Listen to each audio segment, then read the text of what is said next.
Meep. When you think of 3D platformers for the PlayStation 2, you're probably thinking about Jak and Daxter, Ratchet and Clank, Sly and Cooper, but I didn't play any of those games on my PS2 as a kid, but you know what I did play? Tak and the Power of Juju. Oh, come on, you remember Tak.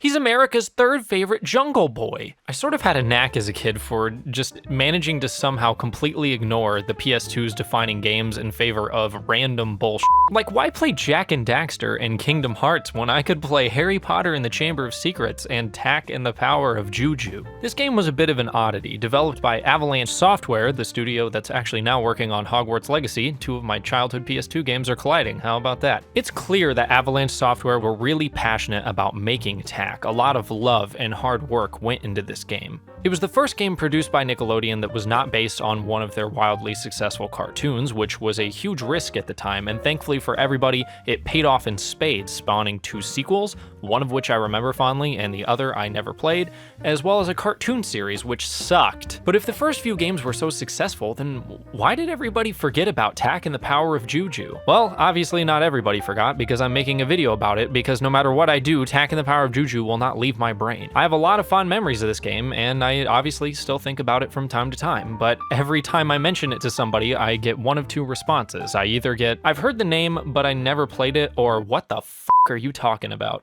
A lot of people blame collective Tak amnesia on Nickelodeon for milking the franchise to death, but instead of just asking, why doesn't anyone remember Tak, I now pose the question that has plagued philosophers for centuries. Is Tak and the Power of Juju worth remembering? Well, thankfully, I recently replayed through the game, and I can confirm it's complicated. So what do you actually do in this game? Well, it's a 3D platformer collectathon, so there's an evil guy building his power to do a thing, so you have to follow a flying magical creature and smash pots, fight plants, and collect weird-looking orbs for some old guy so he can do magic, and then you can stop the evil. Now, I know what you're thinking. This is just a complete rip-off of Ocarina of Time and the first Jak and Daxter game, but that's where you're wrong.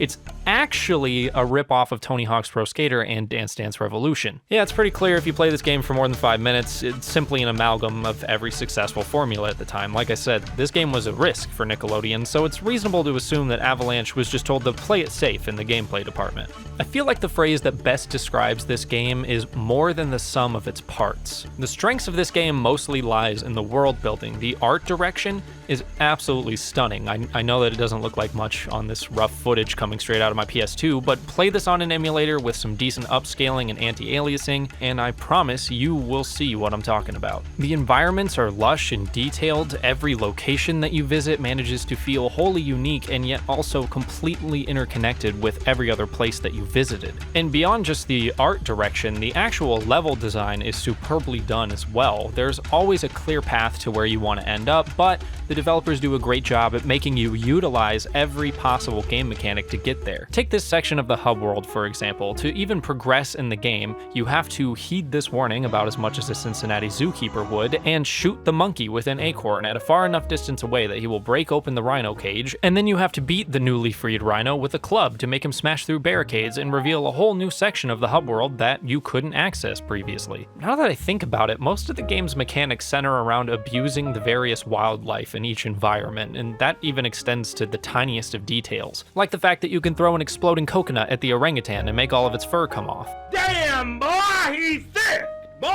Please don't sue me, PETA, I didn't make the game. Seriously though, these levels are so good that it makes the absurd amount of backtracking in the game pretty tolerable. And the wonderful design choices extend to pretty much every aspect of the game. The characters are all very memorable, whether it be the main cast of the game, the Jujus, or even just the animals you interact with across the levels. Especially the orangutan. I love the orangutan. He is so expressive. I mean, just look at how happy he gets to catapult a sheep across the map. It's super annoying because it took a lot of hard work to get the sheep there in the first place, but you almost can't be mad because they're having so much fun just flinging that thing all the way across the map. Every single one of the voice actors here also does a phenomenal job bringing these good character designs to life, whether it be Jason Marsden as Tak or Patrick Warburton as Locke.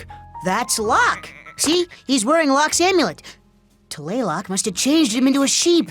I, Locke, savior of the Poopanunu people, am alive again. It is so good to be me. Across the board, every single voice actor does a phenomenal job here, and it really helps elevate this material because this is a product of the early 2000s after all. The dialogue is sometimes just straight up awful. Boom, shakalaka. When in doubt, take the stick out. Boom, baby. Nice. Who's the man? That's gonna leave a mark. Own it. There's a ton of fart jokes.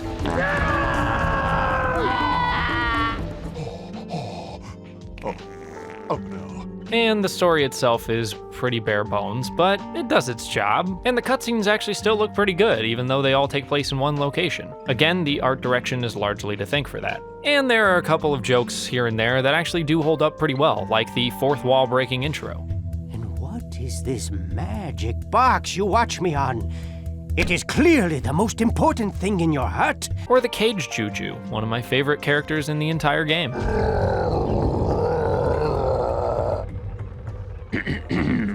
Why, hello. So glad you could stop by. And I somehow managed to go this long without mentioning the soundtrack, which is fantastic. It sort of combines a lot of tribal sounds with some more modern rock elements, and it really sets the atmosphere and tone for each new level extremely well right off the bat. Whether it's the more sunny, melodic Chicken Island,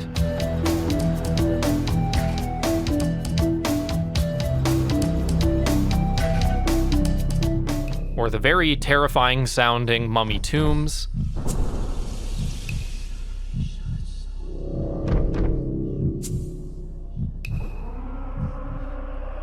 or the more serene and tranquil Mountaintop.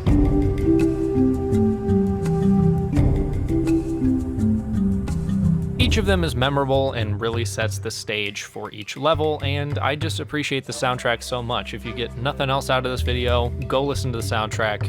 It's great. There's an overwhelming amount of things to appreciate about this game, but unfortunately almost none of them have to do with the actual gameplay. The 3D platforming works just fine for the most part. Tact controls really well, progression is nice and rewards exploration by giving you more Juju spells and better weapons. The collectibles are satisfying to get, but this game can be an absolute mental endurance test at times. If the amount of backtracking in this game isn't enough to make you insane, the tedious puzzles and the unfair deaths will certainly do the trick. The main enemy you fight are called Nurbles. They basically just look like little yellow and purple gremlins. They have a literally 1 or 2 frame bite animation, and every time you get bitten, it chunks about 11 to 20% of your health. And the game has no invincibility frames, so it's entirely possible that you can just get swarmed by a ton of these guys and get bitten by all of them at once and die. And that just feels plain unfair, and since this is the main enemy type throughout the entire game, dying this way just gets old really quickly.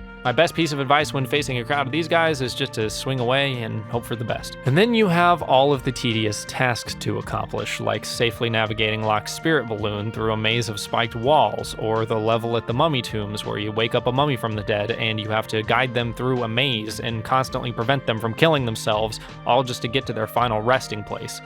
4 times. Each with increasing difficulty. These mummies are hilarious, but they have god-awful AI that just constantly wants to do the exact opposite of what you need it to. Plus the task itself just gets really boring once you're halfway done with it. There's also the chicken suit, which is hilarious, and it's really fun to explode Nurbles with your egg bombs, but platforming with this thing is god-awful. This is the slowest glide animation of all time. This is how long this should take. And this is how long it actually takes.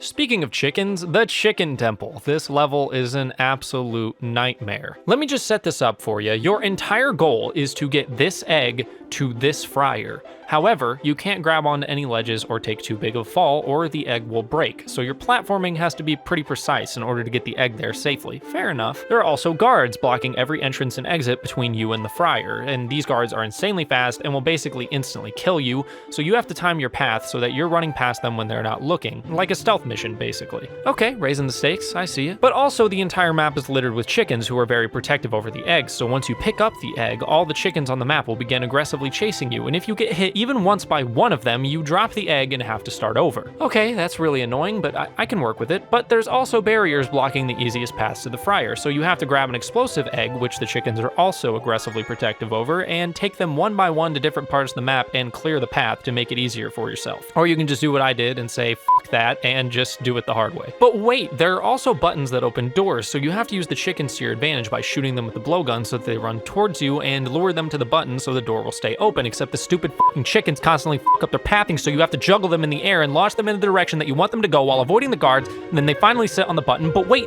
now there's another button behind the door you just opened, and this one's on a timer, so you have to use your Juju running ability to quickly run to the other door before it shuts. But there's another button that opens another door across the map that you have to get to, so you have to pray that you don't mantle for too long or mess up even one single jump so you can get to a tower, swing on a vine, pray that you don't accidentally jump onto the rope at the end of it, and get down to the egg, avoid all the chickens chasing you, narrowly avoid every guard on the entire map, and hit every precise jump without messing up once, and then manage to get lucky enough that the guard at the entrance to the fryer doesn't randomly decide to turn around at the precise moment that you make the final jump, and you launch off the map, you stupid fucking piece of shit. Chicken guard, I hate you so much! And then you put the egg in the fryer. Now do that 7 times. Obviously, not all of them are as difficult as the one I just described. They ramp up with difficulty and add new mechanics one by one as you progress through them. But why did they make you do this 7 times? 3 would have been fine, but 7? Okay, now obviously this is a platformer. You want some challenge there for the game to reward you for your skill and your precise use of the game mechanics. And I'm not the best at video games, I never have been, so get good is probably somewhat of a fair criticism here. But a lot of these tasks are just straight up not fun to play, and they make you do them so many times. I thought this game was aimed at kids. How did I ever have the patience for this at 7 years old? It's honestly truly remarkable that a game like Tak, which excels in a vast number of ways, constantly finds new ways to make you hate it. I have an incredible amount of nostalgia for this game, and I almost regret replaying it because now the rose-tinted glasses are officially off. This game can be a slog for a lot of its runtime, and ultimately, the bland story doesn't really make that journey feel entirely worth it by the end. All that being said, I do not think this game should stay forgotten. THQNordic and Nickelodeon have teamed up recently to remaster SpongeBob Battle for Bikini Bottom, and I think that in that deal they did acquire the rights to Tak and the Power of Juju. I'm not sure about that, but I'm hoping that inevitably this leads to a Tak and the Power of Juju remastered. Patch up the areas where this game clearly shows its age, give the wonderful art a new coat of paint,